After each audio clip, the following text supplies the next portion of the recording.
جزاؤهم عند ربهم جنات عدن تجري من تحتها الأنهار এই সমস্ত ঈমান যারা আনবে আমলে সালেহা নেক কাজ যারা করবে তাদের ব্যাপারে আল্লাহ বলেন তাদের প্রতিদান হলো এমন এক জান্নাত যেই জান্নাতের তলদেশ দিয়ে নহর প্রবাহিত হবে ইন্নাস সামআ ওয়াল বাসারা ওয়াল ফুআদা কুল্লু উলাইকা কানা আনহু মাসউলা ইন্নাল আবদা ইযা তাওবা সুম্মা তাবা তাবাল্লাহু আলাইহি বান্দা যখন গুনাহ করে ফেলে পরবর্তীতে এই গুনাহের জন্য সে অনুতপ্ত হয় তার গুনাহের কথা আল্লাহ তাআলার কাছে স্বীকার করে সুম্মা তাবা অতঃপর তওবা করে তাবাল্লাহু আলাইহি আল্লাহ তার তওবাকে কবুল করে নেন কুল্লু বানি আদম খাত্তাউনা ওয়া খায়রুল খাত্তাইন আত-তাওয়াবুন ইলাহি আহমাদুহু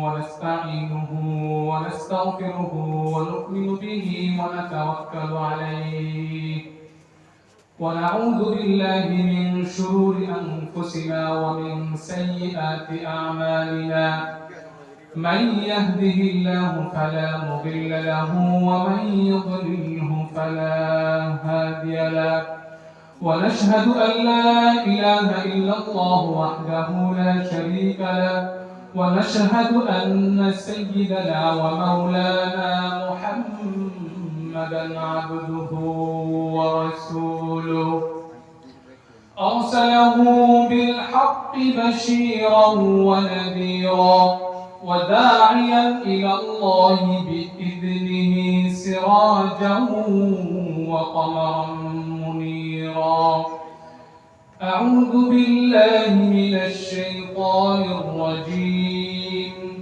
بسم الله الرحمن الرحيم فمن تاب من بعد ظلمه وأصلح فإن الله يتوب عليه إن الله غفور رحيم وقال النبي صلى الله عليه وسلم التائب من الذنب كمن لا ذنب له أو كما قال عليه الصلاة والسلام الحمد لله কোটান মধ্যপাড়া বাইতুর রহমান মসজিদের যুব সমাজের উদ্যোগে আয়োজিত 16তম ওয়াজ ও মাহফিলের আজকে এই সূচনা লগ্নের শুরু ভাগে আল্লাহ পাক রব্বুল আলামিনের লাখ কোটি শুকরিয়া আদায় করছি যে আল্লাহ সুবহানাহু ওয়া তাআলা আমাদের সকলকে দুনিয়ার সমস্ত কাজ থেকে ফারেক করে আমাদের সুন্দর একটি ইলমি বাগানে জান্নাতের বাগানে আসার বসার এবং দ্বীনি আলোচনা শোনার তৌফিক দান করেছেন আলহামদুলিল্লাহ আমাদের আজকের এই আলোচনায় এবং এই মাহফিলের অনুষ্ঠানে দেশ বরেণ্য উলামায়ে কেরাম তাশরীফ আনবেন আমরা সকলে আমাদের আলোচনা শুনব আল্লাহ তাআলা আমাদের সকলকে দুনিয়ার সমস্ত কাজ থেকে ফারেক করে দোকান পাটে ঘোরাঘুরি না করে স্টেজের সামনে এসে প্যান্ডেলের নিচে বসে দ্বীনি আলোচনা শোনার তৌফিক দান করুন মুহতারাম হাজিরিন আজকে আমরা সংক্ষিপ্তভাবে আলোচনা করব আমাদের দুনিয়াতে আল্লাহ সুবহানাহু ওয়া তাআলা কোন উদ্দেশ্য নিয়ে আমাদেরকে পাঠিয়েছেন আল্লাহ সুবহানাহু ওয়া তাআলা দুনিয়ায় পাঠানোর পরে আমাদের করণীয় কি মৃত্যুর আগ পর্যন্ত আমরা কোন কোন আমল করলে দুনিয়া এবং আখিরাত উভয় জগতে আমরা সফলকাম হতে পারবো আল্লাহ সুবহানাহু ওয়া তাআলা কোরআনুল কারীমের মধ্যে বলে দিয়েছেন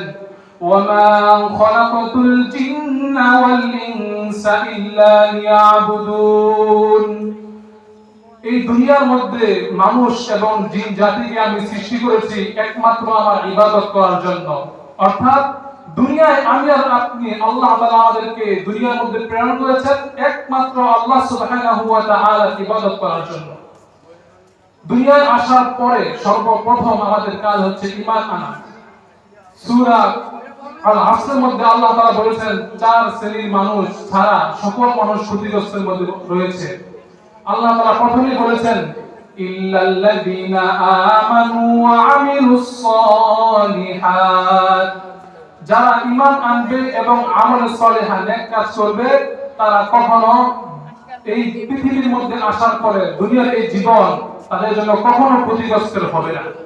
তাহলে এখানে আল্লাহ তাআলা প্রথমে ঈমান আনার কথা বলা হয়েছে।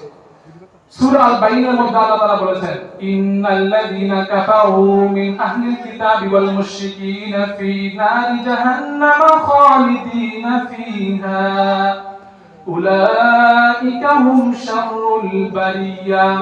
যারা আহলে কিতাব, কাফের, মুশরিক, আল্লাহ তাআলা বলেছেন তারা দুনিয়ার মধ্যে সবচাইতে নিকৃষ্ট সৃষ্টিজীব এবং সবচাইতে দুনিয়ার মধ্যে নাকাম অপকর্ম যারা করে, সবচেয়ে বেশি গুনাহের কাজ যারা লিপ্ত হয়, মাসিয়াত এর মধ্যে যারা লিপ্ত হয়, আল্লাহ তাআলা বলেছেন তারা হচ্ছে কাফের, মুশরিকরা। পরবর্তী অংশে আল্লাহ তাআলা বলেন, ইন্নাল্লাযীনা আমানু ওয়া আমিলুস সালিহাতি উলাইকা হুম খায়রুল বারিয়া।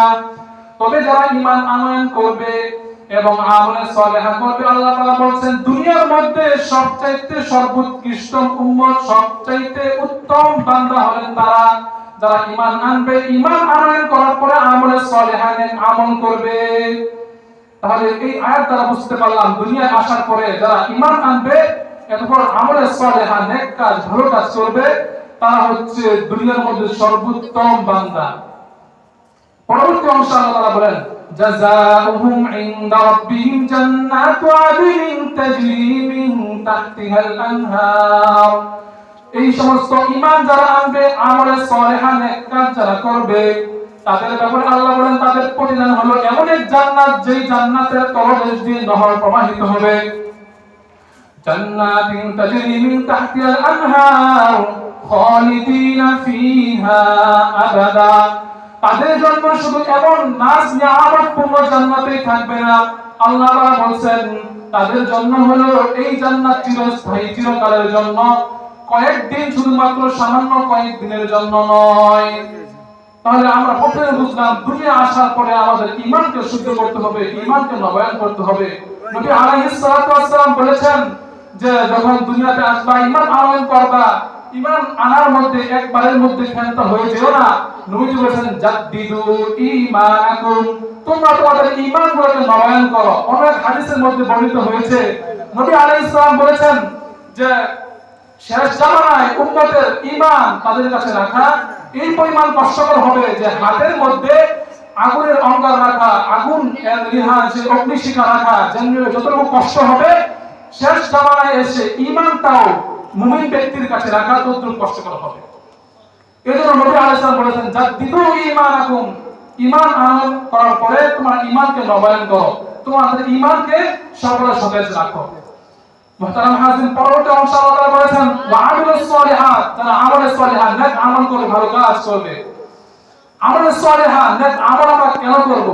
আল্লাহ তাআলা এক আয়াতের মধ্যে বলেছেন, ইন্নাস সামআ ওয়াল বাসারা ওয়াল ফুআদা কুল্লু উলাইকা কানা আনহু মাসউলা। আল্লাহ তাআলা বলেন যে কিয়ামতের দিবসে, পরকাল দিবসে মানুষকে আল্লাহ তাআলা যে কান, যে চোখ, যে অন্তর দিয়েছেন, এই সব কিছু সম্পর্কে বান্দাকে জিজ্ঞাসা করা হবে। অর্থাৎ দুনিয়ায় আসার পরে আমরা যদি বেহুশ হয়ে যাই, আমরা যদি অলস হয়ে যাই এবং পরকাল দিবসের কথা আমরা ভুলে যাই, তাহলে কিন্তু আমাদের এই জীবন আমরা উভয় জগতে সফল কাম করতে পারবো না। দুনিয়ায় আসার যে উদ্দেশ্য ছিল, সেই উদ্দেশ্যে আমরা সফল বর্ধিত হতে পারবো না। কারণ আমাদের প্রতিটা অঙ্গ প্রত্যঙ্গ সম্পর্কে আল্লাহ তাআলা জিজ্ঞাসা করবেন, আমি হাত দ্বারা ভালো কাজ করেছি নাকি গুনাহের কাজ করেছি, আমার এই চক্ষু দ্বারা আমি কি কাজ করেছি, গুনাহের কাজ নাকি ভালো কোনো কাজ, আমার এই অন্তর দ্বারা আমি ভালো কোনো কিছু কল্পনা করেছি নাকি খারাপ কোনো কিছু, এই সব কিছু সম্পর্কে আল্লাহ তাআলা তার বিচারের কান করে আমাদেরকে জিজ্ঞাসা করবেন। সূরা আল-মুলকের মধ্যে আল্লাহ তাআলা বলেন, الذي خلق الموت والحياة ليبلوكم أيكم أحسن عملا। আল্লাহ তাআলা বান্দাকে যে হায়াত দিয়েছেন, মওত দিবেন, এই হায়াত এবং মওতকে আল্লাহ তাআলা সৃষ্টি করেছেন যাতে করে তিনি দেখতে পারেন বান্দার মধ্যে হতে আহসানু আমালা, তার আমল সবচেয়ে সুন্দর, তার আমল সর্বোত্তম।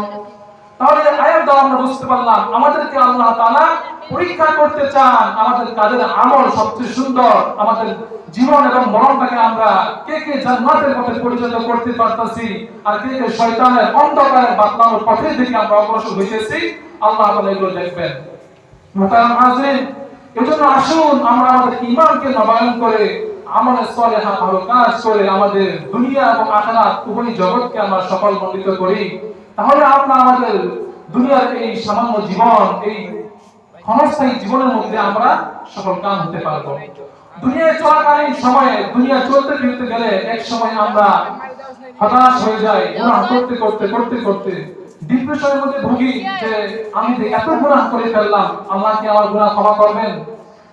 আল্লাহ কি আমার গুনাহ ক্ষমা করবেন? অথচ হাদিসে নবী বলেছেন আত-তাইবু মিনাজ যামবি কামান লা যামবা লাহু, গুনাহ থেকে যারা নাকি তওবা করবে কেমন যদি তাদের কোনো গুনাহই নাই। অর্থাৎ তওবা করার সাথে সাথে আল্লাহ সুবহানাহু ওয়া তাআলা তাদের গুনাহগুলোকে ক্ষমা করে দিবেন। তাহলে এই হাদিসের মধ্যে আল্লাহ তাআলা বান্দাকে উৎসাহ দিতেছেন, আল্লাহ তাআলা তাগীদ দিতেছেন যেন আমরা গুনাহের সাগরে ডুবে যাওয়ার পরে যেন আল্লাহকে ভুলে না যায়, আমরা আল্লাহর পথের দিকে যেন আর পুনরায় ফিরার ক্ষেত্রে অলস না করি, আমরা যেন তওবা করি, ইস্তেগফার করে আমরা মুমিনের যেমন জীবন হওয়া উচিত সেমন যেন আমরা জীবনকে বাস্তবায়ন করতে পারি। আল্লাহ সুবহানাহু ওয়া তাআলা বলেন ফামান তাবা মিন বাদি যুলমিহি ওয়া আসলাহা ফাইন্নাল্লাহা ইয়াতুবু আলাইহি ইন্নাল্লাহা গফুরুর রহিম। যারা জুলুম করার পরে গুনাহের কাজ মাসিয়াত নাফরমানির মধ্যে লিপ্ত হয়ে যাওয়ার পরে ডুবে যাওয়ার পরে আবার তওবা করবে, আল্লাহর দিকে ফিরে আসবে, ও আসলাহা নিজেকে সংশোধন করবে, আল্লাহ বলেন ফাইন্নাল্লাহা ইয়াতুবু আলাইহি, এই গুনাহের কাজ করার পরে সে আবার তওবা করলো, এই তওবা করার কারণে আল্লাহ তাআলা তার তওবাকে কবুল করবেন, গ্রহণ করবেন। ইন্নাল্লাহা গফুরুর রহিম, আল্লাহ বলেন আরে আল্লাহ তা হচ্ছে ক্ষমাশীল, রহিম তিনি পরম করুণাময় অসীম দয়ালু। এই আয়াতের মধ্যে বান্দাকে আল্লাহ তাআলা উৎসাহ দিচ্ছেন, বান্দা দুনিয়াতে আসার পরে তুমি গুনাহের কাজে লিপ্ত হয়ে গেছো, গুনাহের কাজে শয়তানের ধোঁকায় পড়ে তুমি অন্ধকারে পথে চলে গিয়েছো, এজন্য তোমার মনকে তুমি খারাপ করিও না, তুমি ডিপ্রেশন হতাশার মধ্যে ভুগিও না, বরং তুমি পুনরায় আমার দরজার দিকে ফিরে আসো, জান্নাতের পথে আসো, আলোর পথের দিকে আসো। এখনো তোমার জন্য সেই পথ খোলা আছে, সেই দরজা খোলা আছে। আমি আল্লাহ সুবহানাহু ওয়া তাআলা তোমার যদি গুনাহ করতে করতে করতে আসমান পর্যন্ত তোমার গুনাহ পৌঁছে যায়, তোমার তওবা করার কারণে, ইস্তিগফার করার কারণে আমি আল্লাহ সুবহানাহু ওয়া তাআলা তোমার সেই গুনাহকে আমি ক্ষমা করে দেব। সুবহানাল্লাহ। পরে অনেক আয়াতের মধ্যে আল্লাহ তাআলা স্পষ্ট এই ঘোষণা দিয়েছেন, ওয়াল্লাযীনা ইযা ফাআলু ফাহিশা আও যালামু আনফুসাহুম যাকারুল্লাহা ফাস্তাগফিরু লিযুনুবিহিম ওয়া মান ইয়াগফিরুয যুনুবা ইল্লাল্লাহ।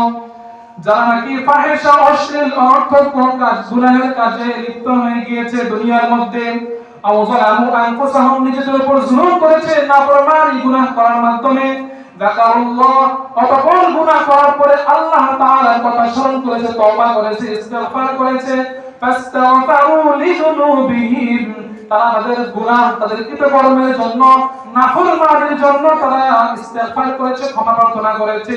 আল্লাহ বলেন ওয়া মান ইয়াগফিরুয যুনুবা ইল্লাল্লাহ, এই গুনাহকে একমাত্র আল্লাহ সুবহানাহু ওয়া তাআলাই ক্ষমা করতে পারেন। আয়াতের শেষ অংশে আল্লাহ বলেন উলাইকা জাযাউহুম মাগফিরাতুম মির রাব্বিহিম ওয়া জান্নাত। আল্লাহ বলেন এই সমস্ত বান্দা যারা গুনাহের মধ্যে লিপ্ত হয়ে গেছে, পরবর্তীতে তওবা করলো, ইস্তিগফার করলো, আল্লাহ বলেন তাদের জাযা, তাদের প্রতিদান হলো মাগফিরাতুম মির রাব্বিহিম, আল্লাহ তাআলা তাদের প্রতিপালকের পক্ষ থেকে ক্ষমা, ওয়া জান্নাত এবং জান্নাত। সুবহানাল্লাহ। এই আয়াতের মধ্যে আল্লাহ তাআলা গুনাহগার বান্দাকে উৎসাহিত করছেন, আমি তোমার বান্দা, তুমি আমার পথ থেকে দূরে সরে গিয়েছো দুনিয়াতে আসার পরে শয়তানের ধোঁকায় পড়ে, তাহলে তুমি হতাশার মধ্যে ভুগিও না, তুমি আমার পথের দিকে ফিরে আসো। যদি তুমি গুনাহের কাজ করার পরে পুনরায় আমার কাছে ক্ষমা প্রার্থনা করো, আমি তোমাকে ক্ষমা করে দিব, আমি তোমার জন্য জান্নাত রেখে দিয়েছি। সুবহানাল্লাহ। অন্য এক হাদিসের মধ্যে নবী আলাইহিস সালাম বলেন ইন্নাল আবদা ইযা তাওবা সুম্মা তাবা তাবাল্লাহু আলাইহি, বান্দা যখন গুনাহ করে ফেলে পরবর্তীতে এই গুনাহের জন্য সে অনুতপ্ত হয়, তার গুনাহের কথা আল্লাহ তাআলার কাছে স্বীকার করে, সুম্মা তাবা, অতঃপর তওবা করে, তাবাল্লাহু আলাইহি, আল্লাহ তার তওবাকে কবুল করে নেন। সুবহানাল্লাহ। অন্য এক হাদিসের মধ্যে নবীজি বলেন, কুল্লু বানি আদম খাত্তাউনা ওয়া খায়রুল খাত্তাইন আত-তাওয়াবুন। প্রত্যেক বনি আদম মানুষেরাই ভুলের মধ্যে পড়ে, তারা সকলেই ভুল করে থাকে। ওয়া খায়রুল খাত্তাইনা, আর ভুলকারীদের মধ্যে সর্বোত্তম ওই বান্দা, ওই বনি আদম আত-তাওয়াবুন, যারা তওবা করে। যদি আমরা দুনিয়ার মধ্যে আসার পরে শয়তানের ধোঁকায় পড়ে আমরা গুনাহের কাজের মধ্যে লিপ্ত হয়ে যাই, তাহলে আল্লাহ সুবহানাহু ওয়া তাআলা পরবর্তীতে আমাদের তওবা করার মাধ্যমে আমাদের সেই ভুল ত্রুটিগুলোকে তিনি ক্ষমা করে দিবেন এবং আমাদের জন্য মাগফিরাত এবং তওবার পথ আল্লাহ তাআলা খুলে রেখেছেন, জান্নাতের পথ খুলে রেখেছেন। গুনাহের পর যদি আমরা তওবা করি, ইস্তিগফার করি, আল্লাহ সুবহানাহু ওয়া তাআলা আমাদের তওবা এবং ইস্তিগফারকে কবুল করবেন। মুহতারাম হাজিরিন, অনেক হাদিসের মধ্যে নবী বলেছেন, আত-তাইবু মিনাল যামবি কামান লা যামবা লাহু। তওবা থেকে যে ব্যক্তি তওবা করে, তওবা করার ব্যক্তি যে গুনাহ করলো, পরবর্তীতে তওবা করলো, নবী আলাইহিস সালাম বলেন, কামান লা যামবা লাহু, তওবা করার পরে পরবর্তীতে তার কেমন যেন কোনো গুনাহই থাকলো না। অর্থাৎ তওবা করলো তো সাথে সাথে আল্লাহ সুবহানাহু ওয়া তাআলা তার তওবাকে কবুল করে নিলেন। সুবহানাল্লাহ। মুহতারাম হাজিরিন, ইমাম আহমদ ইবনে হাম্বল রাহমাতুল্লাহি আলাইহি সম্পর্কে একটি প্রসিদ্ধ ঘটনা বর্ণিত হয়েছে। এই ঘটনার মধ্যে তিনি একবার বলেন যে ইমাম আহমদ ইবনে হাম্বল কোন এক গভীর রাত্রে, শীতের রাত্রে সফর অবস্থায় এক মসজিদের মধ্যে তিনি অবস্থান করলেন। মসজিদের মুয়াজ্জিন, মসজিদের খাদেম তাকে না চেনার কারণে মসজিদ থেকে বের করে দিলেন। তিনি ছিলেন বৃদ্ধ মানুষ, হাঁটতে হাঁটতে এক পর্যায়ে দেখলেন অনেক দূরে একটু আলো জ্বলতেছে, আগুন জ্বলতেছে। তিনি সেখানে যে আশ্রয় নেওয়ার জন্য সেই দোকানের কাছে জিজ্ঞাসা করলেন যে আমি কি এখানে বসে আশ্রয় নিতে পারি এবং এই শীতের রাত্রিতে কাটাইতে পারি? তিনি বলেন অবশ্যই আপনি বসেন। তখন দেখলেন সেই দোকানদার আগুনের মধ্যে রুটি পাক করতেছে এবং তার মুখের মধ্যে আল্লাহ সুবহানাহু ওয়া তাআলার জিকির, ইস্তিগফার এগুলো জারি আছে। অনেকক্ষণ যাবত তিনি দেখলেন তার এই কার্যকলাপ অব্যাহত আছে। তিনি রুটি সেকতেছে, রুটির কাজ করতেছে, দোকানের কাজ করতেছে আর ইস্তিগফার পাঠ করতেছে। আল্লাহ সুবহানাহু ওয়া তাআলা এই বেশি বেশি ইস্তিগফার করার কারণে তার কি পরিণত হয়েছে? ইমাম আহমদ ইবনে হাম্বল রাহমাতুল্লাহি আলাইহি জিজ্ঞাসা করলেন, হে দোকানি, তুমি তোমার কাজ করতেছো আর এই মুখের মধ্যে তোমার রব্বুল আলামিনের জিকির, ইস্তিগফার জারি আছে, তুমি এর মাধ্যমে এমন কি উপকার পেয়েছো, এমন কি ফায়দা অর্জন করেছো যার কারণে তুমি লাগাতার ইস্তিগফার পাঠ করতেছো? সে দোকানি বলল, বাস্তব কথা হলো, আসল কথা হলো এই ইস্তিগফার অধিক পরিমাণে পাঠ করার কারণে আল্লাহ সুবহানাহু ওয়া তাআলা আমাকে মুস্তাজাবুদ দাওয়া, অর্থাৎ আমি যেই দোয়া করি আল্লাহ তাআলা আমাদের সেই দোয়াকে কবুল করে নেন। ইমাম আহমদ ইবনে হাম্বল রাহমাতুল্লাহি আলাইহি বলেন, তোমার এমন কোন দোয়া কবুল হয়েছে? তিনি বলেন, আমার জীবনের সমস্ত দোয়াই কবুল হয়েছে, একটি মাত্র দোয়া কবুল হয় নাই। এই যুগের বিদ্যুৎ আলমিন আহমদ ইবনে হাম্বল রাহমাতুল্লাহি আলাইহিকে আমার অনেক দেখার শখ। মৃত্যুর আগে যেন আমি একবারও ওনার সাথে সাক্ষাৎ করতে পারি, এই দোয়াটা আমি আল্লাহ তাআলার কাছে করেছিলাম। এই দোয়াটি ছাড়া আমার সমস্ত দোয়াই কবুল হয়েছে। ইমাম আহমদ ইবনে হাম্বল রাহমাতুল্লাহি আলাইহি আল্লাহর শুকরিয়া, কৃতজ্ঞতা আদায় করে তিনি সেই দোকানিকে সুসংবাদ দিলেন, হে দোকানি, তুমি রব্বুল আলামিনের কৃতজ্ঞতা আদায় করো, অধিক পরিমাণে তোমার এই ইস্তিগফার পাঠ করার কারণে আল্লাহ সুবহানাহু ওয়া তাআলা তোমার এই দোয়াটা কবুল করে নিলেন। সুবহানাল্লাহ। মুহতারাম হাজির, এই ঘটনা থেকে আমাদের কি শিক্ষা? এই ঘটনা থেকে আমাদের শিক্ষা হলো, দুনিয়ার জমিনে আমরা শয়তানের ধোঁকায় পড়ে যদি আমরা গুনাহের মধ্যে লিপ্ত হয়ে যাই, আমরা খারাপ কাজ করতে করতে, আল্লাহর নাফরমানি করতে করতে আসমান পর্যন্ত যদি আমাদের গুনাহের পরিমাণ পৌঁছে যায়, আমরা হতাশায় ভুগবো না, আমরা ডিপ্রেশনে ভুগবো না, বরং আল্লাহ তাআলার পথের দিকে আমরা পুনরায় ফিরে আসবো, আলোর দিকে আমরা ফিরে আসবো। বেশি বেশি আমাদের তওবা করা উচিত, বেশি বেশি আমরা ইস্তিগফার পাঠ করব। তাহলে আশা করা যায় সূরা দুহার মধ্যে আল্লাহ তাআলা বলেছেন, ওয়ালা সাউফা ইউতিকা রাব্বুকা ফাতারদা। বান্দা, তুমি ডিপ্রেশনের মধ্যে ভুগিও না, হতাশ হইও না।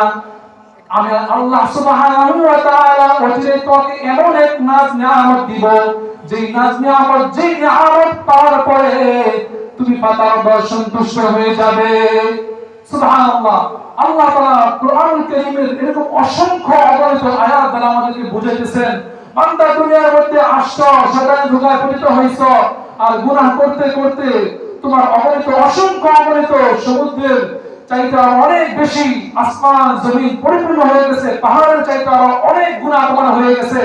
তুমি নিজেকে হতাশার মধ্যে ফেলে দিও না, আমার পথ এখনো খোলা আছে, আমার দিকে অগ্রসর হও, জান্নাতের দিকে অগ্রসর হও, আমার বান্দার পথের দিকে অগ্রসর হও, ইস্তেগফার পাঠ করো, তাওবা করো, আমি আল্লাহ সুবহানাহু ওয়া তাআলা তোমার সেই তাওবাকে কবুল করব। সুবহানাল্লাহ। আল্লাহ সুবহানাহু ওয়া তাআলা আমাদের সকলকে যেই সামান্য কিছু আলোচনা করা হয়েছে, আমাকে প্রথমে আপনাদের সকলকে আমল করে আমাদের জীবনটা যেন আমরা সাফল্যমণ্ডিত করতে পারি, দুনিয়া এবং আখিরাতে আমরা লাভবান হতে পারি। আল্লাহ সুবহানাহু ওয়া তাআলা আমাদেরকে কবুল করুন। ওয়া আখিরু দাওয়ানা আলহামদুলিল্লাহি রাব্বিল আলামিন। আসসালামু আলাইকুম ওয়া রাহমাতুল্লাহি ওয়া বারাকাতুহু।